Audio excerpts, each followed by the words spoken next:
അൽഫോൻസാമ്മയുടെ ശവടക്കിൻ്റെ സമയത്ത് ചരിത്രം പറയുന്നത് 100 താഴെ ആൾക്കാരുണ്ടായിരുന്നുള്ളൂ ഒരു മൃതസംസ്കാര കർമ്മത്തിന്. അത്രയും പോലും ആളില്ല, ഒരു ചെറിയ കുറച്ച് പേര് മാത്രം. കാരണം ആരാൻ അറിയപ്പെടുന്നൊരു ആളല്ല, പരസ്യമുള്ള ഒരാളൊന്നുമല്ല. ആര് പറഞ്ഞു ആകെ അവളെക്കുറിച്ച് സഹനം, വേദന, രോഗം മാത്രമേ ഉള്ളൂ. രോഗവും വേദനയും, എന്നും രോഗവും വേദനയും മാത്രമേ അനുഭവിച്ചൊരു കുട്ടി. ജനിച്ച അന്ന് മുതൽ മരണം വരെ, മരിക്കുന്ന 34-ാമത്തെ വയസ്സ് വരെയുള്ള കാലഘട്ടം മുഴുവനും വേദനയും രോഗവും. മുമ്പ് ഞാൻ പറഞ്ഞിട്ട് അവിടെ കോൺവെൻറ്റിൽ ഇവിടെ ചേർന്ന് കഴിയുമ്പോൾ അവിടെ ചെന്നപ്പോൾ ആദ്യമൊക്കെ സുപ്പീരിയേഴ്സൊക്കെ ഇവിടെ ഒത്തിരി സ്നേഹിക്കുന്നുണ്ട്. പക്ഷെ കുറച്ച് സുപ്പീരിയേഴ്സിന് ഇവളോട് എതിർപ്പ് തോന്നുന്നുണ്ട്. കാരണം ഇവളൊരു അമ്മയില്ലാതെ വളർന്ന കുഞ്ഞായിട്ട് ഓടി വന്നിട്ട് എപ്പോഴും ഈ സിസ്റ്റേഴ്സിനൊരു അമ്മയെപ്പോലെ കാണാനും ഒരു അറ്റാച്ച്മെൻറ്റ് തുടങ്ങിയ ഓവർ അറ്റാച്ച്മെൻറ്റ് വന്നപ്പോഴത്തേക്കും പെട്ടെന്ന് അധികാരികൾ പറഞ്ഞു ഇങ്ങനെ വളർന്നാലും ശരി, അത് സന്യാസത്തിന് ചില സ്വഭാവമല്ല. അതുകൊണ്ട് സന്യാസ ജീവിതത്തിൽ ചെല്ലുന്നവർ അധികാരികളെ അല്ല അമ്മയെന്ന് വെച്ചാൽ അത് ഒരു സ്ഥാനമാനം വെച്ച് കാണാം. പക്ഷേ സന്യാസിലേക്ക് ചെല്ലുന്നവർ അറ്റാച്ച്ഡ് ആകേണ്ടത് ക്രിസ്തുവിനോടാണ്, സ്വർഗത്തോടാണ് അറ്റാച്ച്ഡ് ആകേണ്ടത്. അപ്പം അതിനുവേണ്ടി ഈ സുപ്പീരിയേഴ്സ് ഇവളെ അകറ്റുന്നുണ്ട്, ഇവളെ കുറ്റപ്പെടുത്തുന്നുണ്ട്. ഒരു തെറ്റും ചെയ്യാത്ത ഇവളുടെ ഒരുപാട് കുറ്റാരോപണങ്ങളൊക്കെ നടത്തുമ്പോൾ ആദ്യമൊക്കെ ഇവൾ മനസ്സിടിഞ്ഞു. ആ കോൺവെൻറ്റിൽ തന്നെ ഇവൾ ഒറ്റപ്പെട്ടു പോകുന്നതായിട്ട് പറയുന്നുണ്ട്.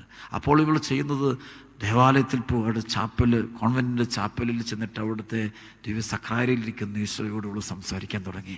അങ്ങനെ അവളുടെ വേദനയും ദുഃഖവും ആരും കേൾക്കുന്നില്ല, അധികാരികൾ കേൾക്കുന്നില്ല, കൂടെയുള്ള സഹോദരിമാർ കേൾക്കുന്നില്ല, ആർക്കും കേൾക്കാനില്ല. ആരോട് പറഞ്ഞാൽ ആർക്കൊട്ടും മനസ്സിലാകുന്നുമില്ല. അത് നമ്മുടെയൊക്കെ ജീവിതത്തിൽ ചിലപ്പോൾ ഉണ്ടാവുമല്ലോ, നമ്മൾ എത്ര പറഞ്ഞിട്ടാരും മനസ്സിലാകാത്തപ്പോൾ അത് ദൈവം ബോധപൂർവം തന്നെ അവരുടെ മനസ്സ് അടച്ചു വെച്ചിരിക്കുന്നത്. നമ്മൾ എത്ര പറഞ്ഞാലും ചില ആൾക്കാർക്ക് മനസ്സിലാവില്ല. അത് ദൈവമാണത് അടച്ചു വെച്ചും തിരിച്ചാതെ. അങ്ങനെ ദൈവം ചെയ്യുന്നൊരു പ്രവൃത്തിയുണ്ട്. എന്തിനറിയോ? നീ അവരോടല്ല സംസാരിക്കേണ്ടത്, നീ എന്നോടാണ് സംസാരിക്കേണ്ടതെന്ന് ദൈവം നിന്നോട് ആവശ്യപ്പെടുന്ന, ദൈവം നിന്നെ തൻ്റെ അടുക്കിലേക്ക് വിളിക്കുന്നൊരു സമയമാണത്.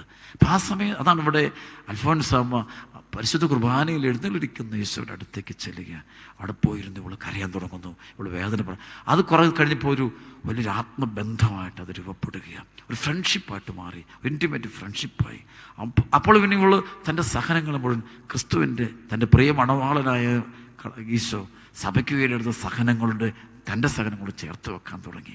ഈ സഹനം ഈശോയ്ക്ക് കൊടുക്കുക. ഇത്ര സഹനം ഈശോ നിനക്ക് പാപികളുടെ മാനസാന്തരത്തെ സമർപ്പിക്കുന്നു, രോഗികളുടെ സമർപ്പിക്കുന്നു, ആത്മാക്കളുടെ രക്ഷയ്ക്കുവേണ്ടി സമർപ്പിക്കുന്നു, വൈദികരുടെ വിശുദ്ധികളെ സമർപ്പിക്കുന്നു, സന്യസ്തരുടെ വിശുദ്ധി സമർപ്പിക്കുന്നു. അങ്ങനെ ഇവൾ ആ സഹനത്തിന് പരാതിയില്ലാതെ സഹിക്കാൻ തുടങ്ങി. അപ്പോൾ വേദന കൂടുക, രോഗപീഠകളും എല്ലാം കൂടുകയാണ്.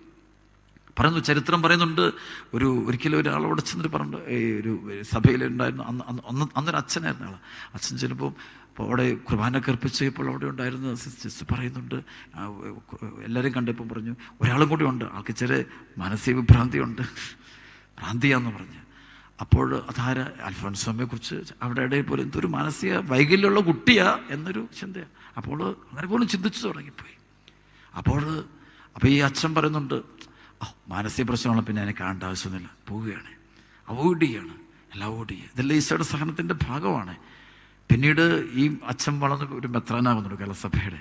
അപ്പം അൽഫോൻസാമ്മയെ വാഴ്ത്തപ്പെട്ടോട് ഗണത്തിൽ ഉയർത്തിയ അന്ന് ഈ മെത്രാൻ പബ്ലിക്കലി അവരുടെ സഭയിലെ മെത്രാൻ അച്ഛന്മാരുടെ കൂട്ടായ്മ വെച്ച് പറയുന്നുണ്ട്, അന്ന് ഞാനിങ്ങനെ കെട്ടിഞ്ഞ് മാറിപ്പോയത് ഒരാളാണ്, പക്ഷേ ഇന്നാളെ ദൈവം വിശുദ്ധിയാക്കി ഉയർത്തി.